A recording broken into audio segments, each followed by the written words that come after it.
Мы с вами уже обсудили две важных характеристики. На самом деле они являются определяющими, но не единственными.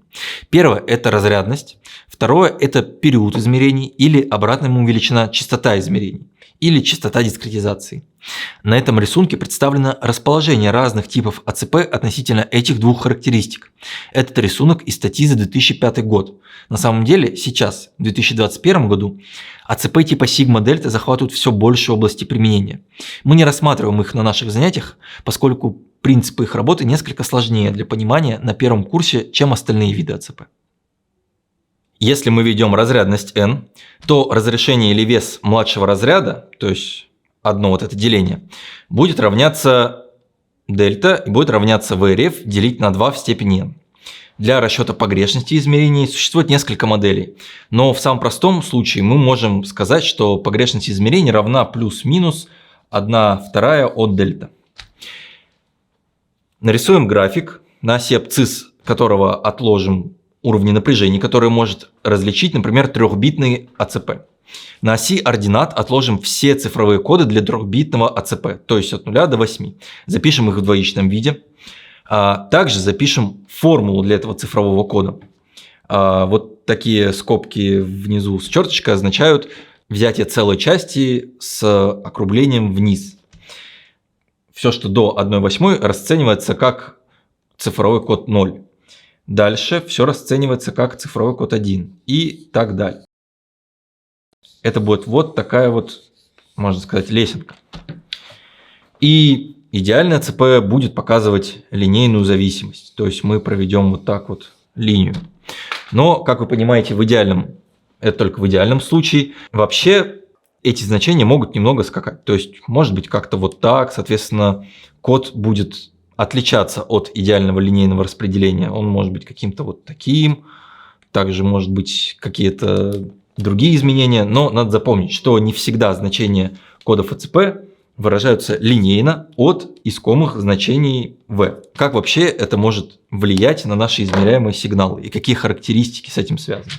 Если мы нарисуем, например, такой сигнал, это будет T, мы измеряли его 1 секунду, и он изменялся от 0 до 3 вольт. Да, нарисуем этот сигнал, и он был каким-то вот таким. Да, так, здесь небольшой скачок. Здесь тоже, и здесь тоже. Как вы понимаете, если этот скачок по амплитуде, если давайте его обозначим как-нибудь дельта пика, если дельта этого пика меньше, чем дельта нашего разрешения, то мы не сможем его отследить. Просто увидим, что здесь был какой-то вот такой сигнал, а потом он стал вот таким. То есть этот пик из-за слишком низкого разрешения не разрешится. Теперь давайте поговорим о периоде измерений. Период. Обозначим его как T-изм. Или по-английски это sample time, и поэтому TS, и обратная ему величина это sample frequency или FS. Опять же, как может повлиять эта характеристика на измерение вот такого сигнала? Понятно, что если у нас есть какой-то период измерений, то мы измеряем этот сигнал с равными промежутками периода измерений. Вот если мы, например, будем измерять с таким периодом измерений, да, то, как мы видим, опять же, этот пик не будет различен, потому что мы возьмем точку здесь, и для нас в цифровом виде это будет 2 последовательных кода, просто монотонных. Этого пика не будет. Получается, что период измерений должен быть также меньше характерного времени длительности пика. С частотой дискретизации также связаны фундаментальные ограничения, накладываемые на измеряемые физические сигналы, а точнее на их частотные характеристики. И хотя глубокое понимание этой проблемы требует знания гармонического анализа, который на физтехе проходит в 4 семестре, но я попытаюсь понятным языком описать, с чем связаны эти ограничения. Предположим, что мы хотим с помощью АЦП измерять гармонический сигнал некоторого периода T. Запишем его формулу v равно синус 2 πft, где f – это частота сигнала в герцах. Получается, период равно 1 делить на f. Нарисуем график, отражающий изменение значения сигнала во времени. Отметим точки четвертей периодов, полупериодов. Теперь давайте посмотрим, что будет, если взять отсчеты этого сигнала и измерить его в разные моменты времени. Будем брать период измерений, разный период измерений. Например, если мы возьмем период измерений равный, например, половине периода, да, будем брать точно больше периода, но, например, половине периода.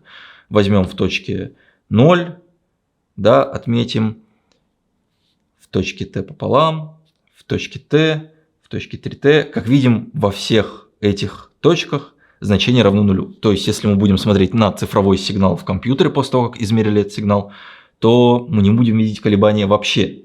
Мы будем видеть просто постоянный ноль. Теперь давайте попытаемся взять отсчеты с 1/4 от периода. В 0, t на 4, t на 2, 3t на 4, t 5t на 4, 3t на 2 и 7t на 4. Перенесем это на новый график, чтобы было чуть-чуть понятнее.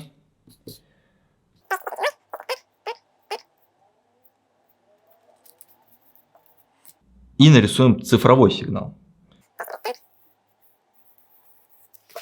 Вы можете сказать, как-то это плохо похоже на синус. Но если произвести интерполяцию, ну давайте, например, соединим не такими цифровыми сигналами, а произведем интерполяцию линейную, да, мы проведем вот такие вот линии. Так, так, так. Здесь мы уже четко отслеживаем некоторую периодичность. А если взять интерполяцию какого-нибудь более высокого порядка, то мне кажется, что мы спокойно сможем провести через эти линии вот такой вот гармонический сигнал. Получается, что чтобы правильно оцифровать гармонический сигнал, нам нужно брать период измерения больше, чем половина периода этого гармонического сигнала. Или, что равнозначно, частота измерений должна быть больше удвоенной частоты сигнала. Отлично, мы поняли, что надо измерять гармоническое колебание с периодом больше половины периода колебаний. Но как это связано с остальными сигналами? Гармонические функции на разных частотах являются базисом для остальных функций. Это значит, что любая функция может быть представлена как линейная комбинация базисных функций, подобно векторам и базисным векторам.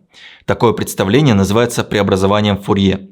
Грубо говоря, каждый сигнал – это просто сумма разных колебаний. И чтобы правильно оцифровать сигнал, необходимо, чтобы частота измерений или частота дискретизации была в 2 раза выше частоты самого большого по частоте колебания, входящего в состав этого сигнала. Данное утверждение является фундаментальным в теории цифровой обработки сигналов и называется теоремой Котельникова в русскоязычной литературе или теоремой Найквиста Шинона в англоязычной. Этим непростым примером мы хотели показать, что важно сопоставлять характеристики сигналов и характеристики ЦАП и АЦП перед тем, как начинать планировать эксперимент.